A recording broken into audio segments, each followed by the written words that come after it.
Chapter 6. The Concept of the Child. The child is not only a person, but a concept, in that each culture has its own particular idea and expectation of a child. Thus, the concept of the child in a culture motivated by ancestor worship is radically different from that of today. The child is born into a culture and is loved and honored as it meets the expectations of that culture. What then is the modern cultural concept of the child? Dingwall has called attention to the emphasis in the United States on the purity and innocence of the child and the prevalence of the idea of, quote, the child as the hope of the future, end quote. Dingwall is incorrect in regarding this as an exclusively American aberration, in that Great Britain is also given to such thinking. Falls in The Child is Right can hold that, quote, we adults hold in our hands the future happiness, character, and achievement of our country. A child is not, quote, born into sin, end quote. It is not, quote, full of the old Adam, end quote. It is a bundle of living, willing, thinking, sensitive flesh, neutral as to good or evil, and it is utterly in the hands of grown-ups, end quote.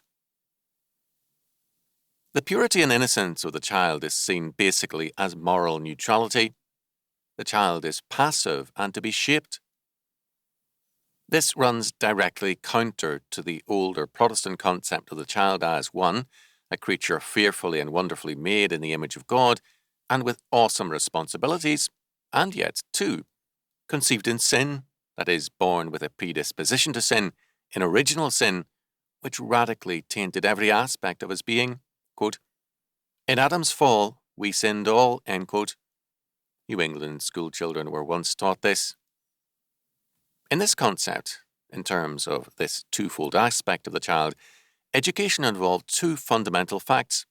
First, education into the grave dignity and responsibilities of one created in God's image, and second, discipline in the realization that this responsibility could not be met unless the old Adam was mortified. This attitude long coloured education.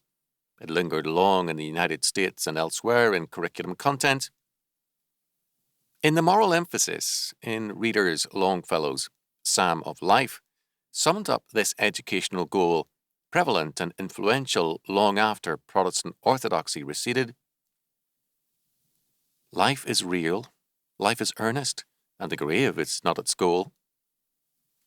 In the world's broad field of battle, in the bivouac of life, be not like dumb, driven cattle, be a hero in the strife. Let us then be up and doing, with a heart for any fate, still achieving, still pursuing, learn to labour and to wait.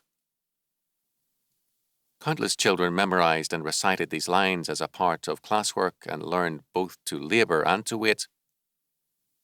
But children brought up on a concept of life, not as battle, but play, with an emphasis on their needs, can neither labour nor yet wait.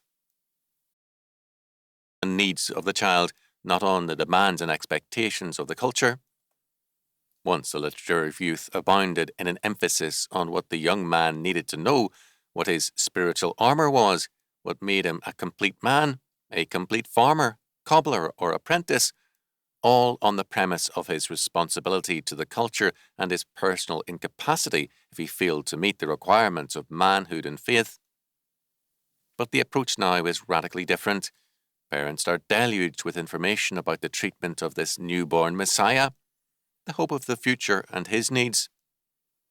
They are told what parents must know about the needs of their children, calculable harm that can be wrought by ignorant, if well-meaning parents. The needs are made very specific in a variety of books on, for example, the child from 3 to 5, the child from 5 to 10, and so on. To have a child now is no longer an act of nature, but a matter of painful research. Quote-unquote essential education is in terms of the needs of the child, not in terms of the requirements of God and society. The consequences, of course, are children who are group-directed and consumption-centred, whose attitude towards life is one of appetite rather than responsibility. The implications of such education are far-reaching. When the needs of the child are central, and a moral neutrality is asserted with regard to the newborn babe, then the basic responsibility and fault is the state's and society's, and corrective action is not personal action, but social and statist action. It is not man who needs changing as much as society. Thus, the persistent hope is that a good omelette can be made out of bad eggs, to use an apt adage. The net result is that statism flourishes in such a context. Again, such education is, quote, for life, end quote, and is thus impotent in terms of the realities of life, in that life is seen in terms of needs and appetite. As Crabbe has pointed out, education was once in terms of life and death alike, and had as an element of its discipline the concept of the omniscience of God.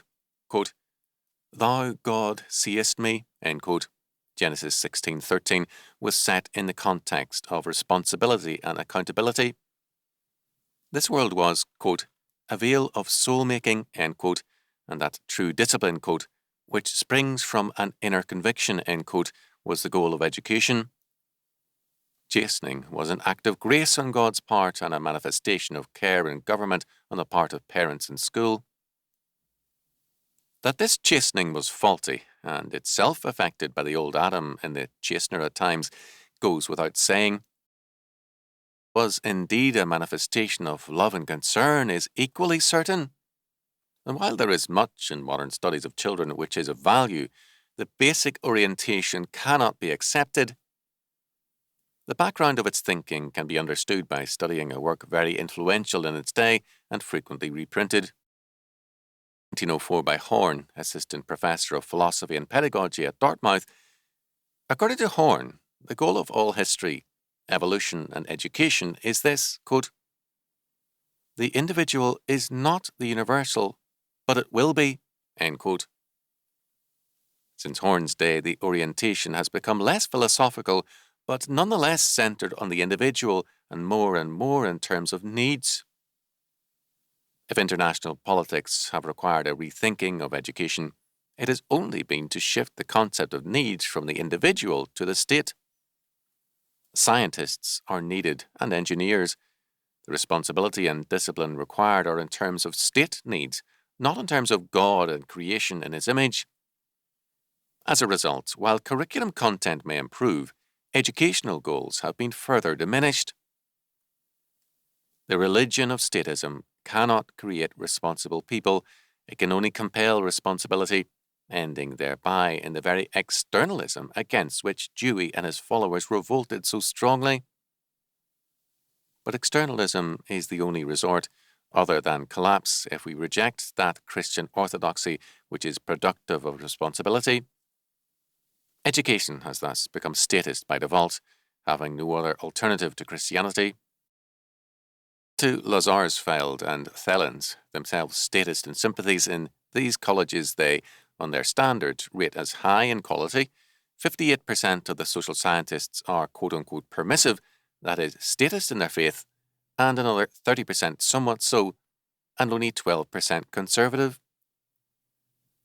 In the colleges rated medium-high, 44% are statist, 33% quote, somewhat permissive, end quote, and 23% conservative.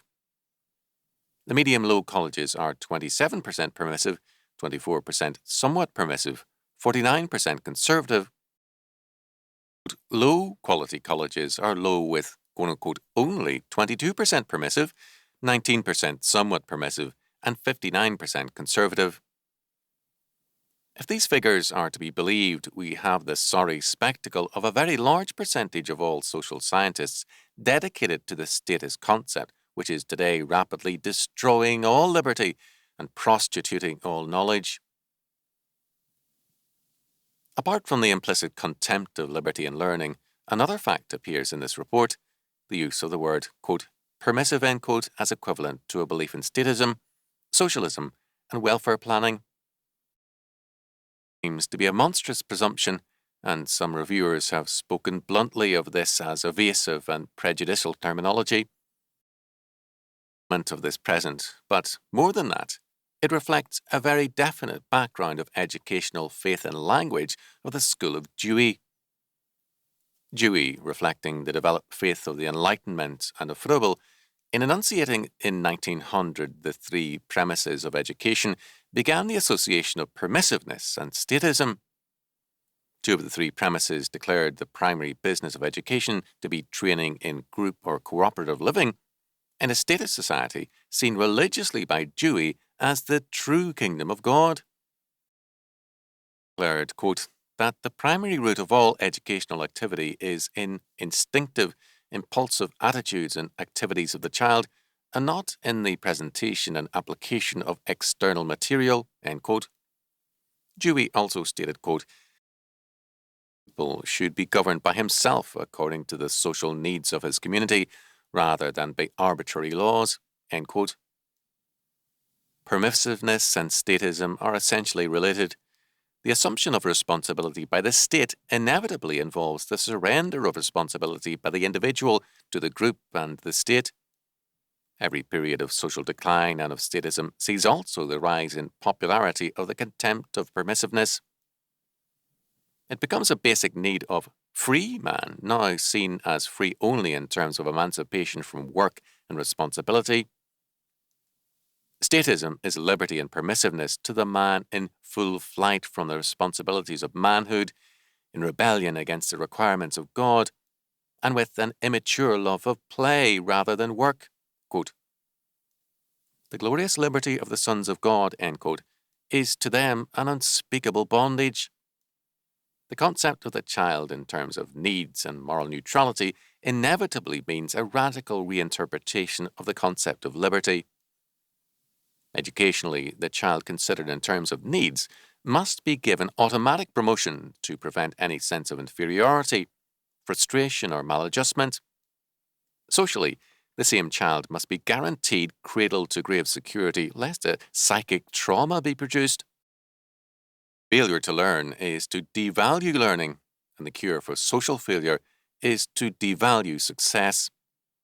Inevitably, the only teachers who succeed in terms of such schools are those who share in the basic premises or supinely permit their propagation, with the result that, despite the academic degrees, the teachers are less and less teachers and more propagandists of the status creed. Their obvious inferiority has been substantially demonstrated by the Army's draft deferment testing program. But not only are prospective teachers the lowest in intelligence and ability of any group, and by a substantial margin, but that those who are headed for school administration are a radically inferior group. As White comments on analysing the figures, quote, it is now well evident that a large proportion of the younger people who will one day be in charge of our secondary school system with the least aptitude for education of all Americans attending college, end quote. Educators are unwilling to admit these facts, and when forced to, plead that low pay drives away the better prospects. But the falsity of this claim is apparent when it is realized that the same applies to systems with high pay, and the fact that administrators, usually well paid, represent the lowest caliber of all. Money, then, is not the issue, because at least administration would draw men of intellectual ability and aptitude. The fact is that statist education, resting as it does on a philosophy repugnant to free and responsible men, does not and cannot draw a high level of men. Christian schools, often paying less, are nonetheless able to draw dedicated men and culturally literate men. This in spite of handicaps a young and developing concept in education faces. C.S. Lewis has commented on the educational situation aptly, calling attention to the, quote, tragicomedy of our situation. We continue to clamour for those very qualities we are rendering impossible. In a sort of ghastly simplicity, we remove the organs and demand the function. We make men without chests and expect of them virtue and enterprise. We laugh at honour and are shocked to find traitors in our midst. We castrate and bid the geldings be fruitful, end quote. As long as education is statist, the concept of the child and of man will be statist. We shall be busy castrating and bidding geldings be fruitful. maintain private and Christian schools in the midst of a statist culture. Ultimately exclusive. In 1922, the state of Oregon attempted to make all education statist, being stopped only by a Supreme Court still dedicated to older concepts. But, as Clark has stated, quote, "Under any government, the Christian principle is plain. Render unto Caesar the things which are Caesar's, and unto God things that are God's. Children do not belong to Caesar." End quote. The Christian cannot rest content with extracting an indulgence himself. He must attack the fundamental statist concept, separating all education, including parochial, private and Christian schools, as well as quote-unquote public schools, from the state and from state financial aid in any form. Statist education is ultimately annihilation of man as man. To the statist, the thought of the withdrawal of any area from the grasp of government smacks anarchism, the Dark Ages, and total collapse. To attack statist education is to be vilified as an enemy of education. Even the critics of contemporary education who are statist in their premises are subjected to a vindictive and irrational attack. But the unavoidable issue remains. Statist education is the bulwark of this statist concept of life. Hold the child to its faith to obliterate every form of non-statist culture. There can be no attack on statism without a like attack on statist education. Education must be truly free. The churches have not perished by being cut off from state funds in various countries. Rather, they have thrived and are gaining a new vitality and relevancy. In like manner, the, quote, disestablishment, end quote, of the schools will be productive of true scholarship and vital education.